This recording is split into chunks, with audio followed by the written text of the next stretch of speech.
Chapter 12 Finale, The Extinction Anchor.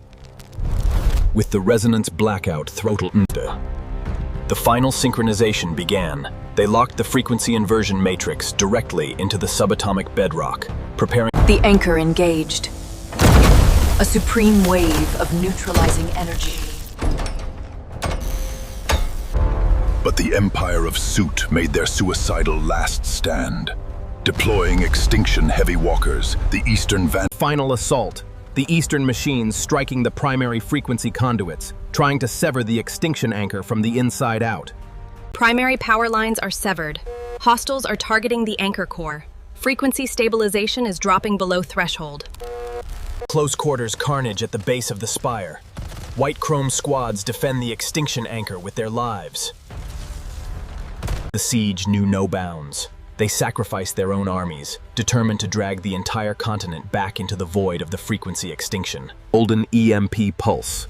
The Alliance unleashed their secondary payload, purging the toxic acoustic mist from the anchor chamber. The anchor is stabilizing. Overdrive all acoustic cells. If the frequency grid locks, overload the reactors and destroy us all. Core meltdown at the anchor base. Toxic chemical fire clashing against pure frequency neutralization energy. 98% locked. The fate of the entire technological world hanging on a single, fragile second. The extinction frequency is receding. The anchor is overriding the acoustic spectrum, establishing permanent mechanical silence. As dawn broke over the anchored world, the nightmare of the frequency extinction came to an end. The destructive waves ceased, leaving a silent, reborn world.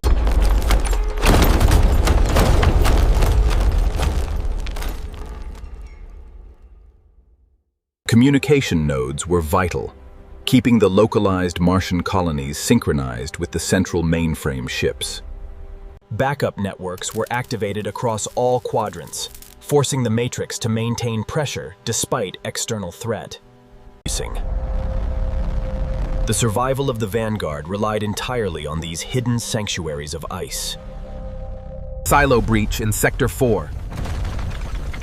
The enemy is targeting our primary water reserves from the upper atmosphere. Lock the seal. Overload the secondary magnetic valves before the primary circuit blows. When dawn broke across the red frontier, the lines of science remained unbroken, holding the space vacuum at bay.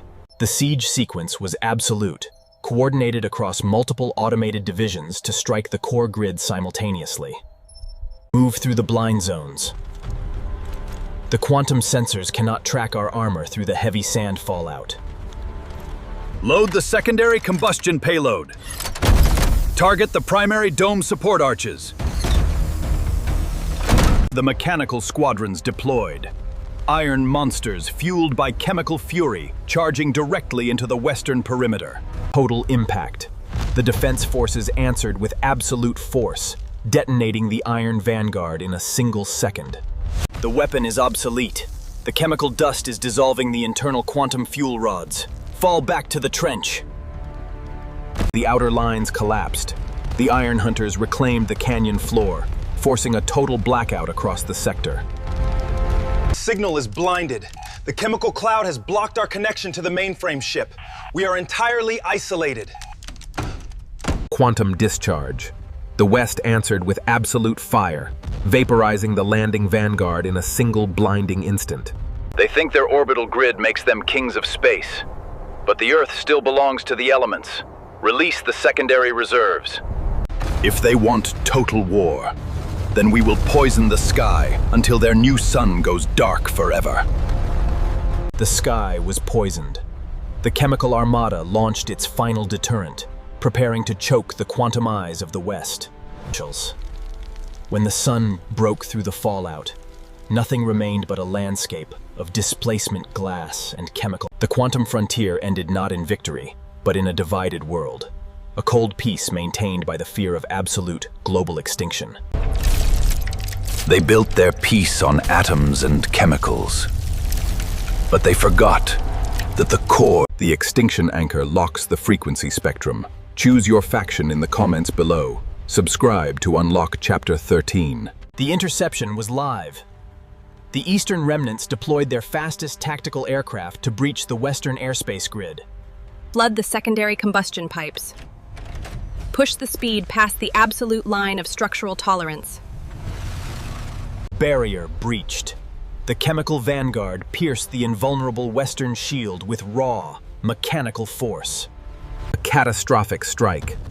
The Western surveillance node was erased in a single blinding instant of toxic combustion.